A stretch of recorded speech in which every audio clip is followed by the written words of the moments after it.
Here's the polar opposite, literally. It is very cold in the state of Texas right now. I'm sure you've heard that. Snow, power outages, dangerous driving conditions, and temperatures that they haven't seen there in over 2 decades, with more frigid winter weather in the forecast. These visuals are actually so unbelievable to think that that is the Lone Star State. So here to talk about it and also talk about some big news from AstraZeneca, business and market analyst Seth Denson. Welcome back to Wake Up America. Seth, we know you are in Dallas, Texas, obviously not used to this kind of weather, the kind of weather we get here in New York City.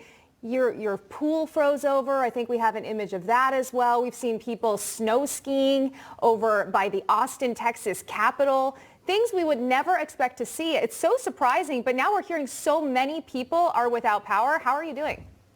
We're doing good. We're fortunate, and certainly more fortunate than most, in that we've had limited power outages where you have throughout our state millions upon millions of Texans who are experiencing massive outages ongoing, not just rolling, but literally have been without power for now going on 72 hours. And in the sub-zero temperatures, I think yesterday morning I woke up to 4 below. Again, that's something that maybe happens up north. There's a reason we live in Texas. We forfeit the right to complain about the heat in the summer so that we don't have to deal with the cold in the winter.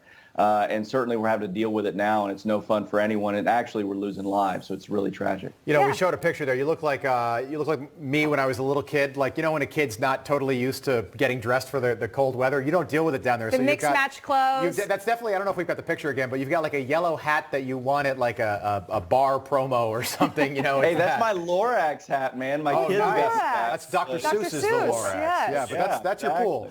Seth, it looks like you've got a good spread there, but as Rachel said, 4 million people, over 4 million people without power right now. Joe Biden just said in his town hall yesterday that he wants this country to be 100% on renewable energy by 2035. And 2035 might sound like a long way off. It's really not. It's not that far down the road. It's not, and again, renewable energy isn't the problem here. We have renewable energy in Texas. A big chunk of our energy, roughly 20% or so, comes from renewables. The big problem with these big wind turbines, when it freezes, they freeze, and they go offline. And so, you know, what's happening here in Texas is just a major failure of preparation. You had a lot of the big plants and the natural gas plants specifically that went offline for standard maintenance because, as I mentioned earlier, we have to prepare for heat in the summer. So they go offline in the winter. So we were already ill-prepared for that. But then when we started losing electricity, the generators froze up. The generators are what pump the natural gas out of the ground. We don't keep reserves here in Texas because we can get it. And so now we're running around like trying to pitch a tent in a tornado to get this thing fixed. And I know that oil and natural gas prices are up. The only thing that's up, if you own energy stocks, Exxon, BP, all, you know, up pretty significantly yesterday. By the way, those wind turbines, and it makes sense to do it in Texas. They did the same thing in Florida. They didn't pay for the de-icing technology like you'd have on an airplane. There are de-icers for these things, and they didn't put them in Texas. So now they're standing still. And it's going to be interesting to see how the Biden administration moves forward. Rob, as you mentioned, they want to move to renewable energy, which you're already doing in Texas, as you pointed out, and now we're in this position. But we do, before we let you go, of course, want to get to the vaccine news as well. During Biden's town hall meeting in Wisconsin last night, he mixed up the vaccine timeline a bit because we're talking a lot about AstraZeneca. Let's listen to this. The biggest thing, though, as you remember, when you and I shouldn't say it that way, as you remember, but when you and I talked last, we talked about it's one thing to have the vaccine, which we didn't have when we came into office, but a vaccinator. How do you get the vaccine into someone's arm? We didn't have it when I came into office. We know the Pfizer vaccine was available in December. Joe, we had it when you came into office. Far ahead of Inauguration Day. We did. What were your thoughts on that?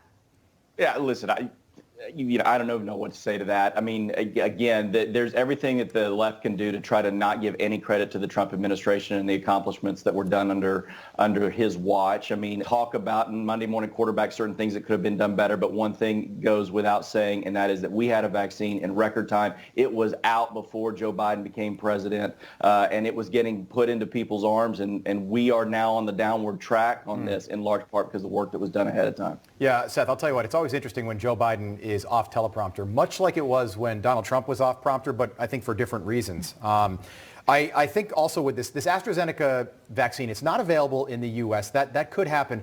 But how concerned are you about the effectiveness? It's somewhere in the 60s. 63. 63%. So like if you're lined up there and you've got the Moderna, the Pfizer, and the AstraZeneca to choose from, I'm not choosing AstraZeneca.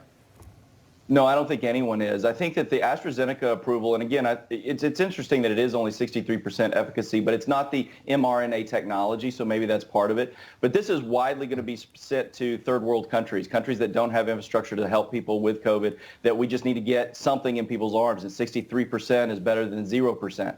And I think that's the idea and why the WHO has approved it. The United States has not. So this is going to go to those 172 countries that are part of the COVAX program under the WHO, and those are mostly those that are impoverished. Yeah. Interesting point. Seth, good stuff. Good to have you on. We appreciate it, especially with what's going on out there now. Get out there and try to de-ice that pool. Stay warm. You can't have that freeze up. All those tiles are going to break. But it looks like right? Looks like a very nice spread for Seth Denson down there in North Appreciate Dallas. it. Thanks, y'all. Good seeing you. Have a great day.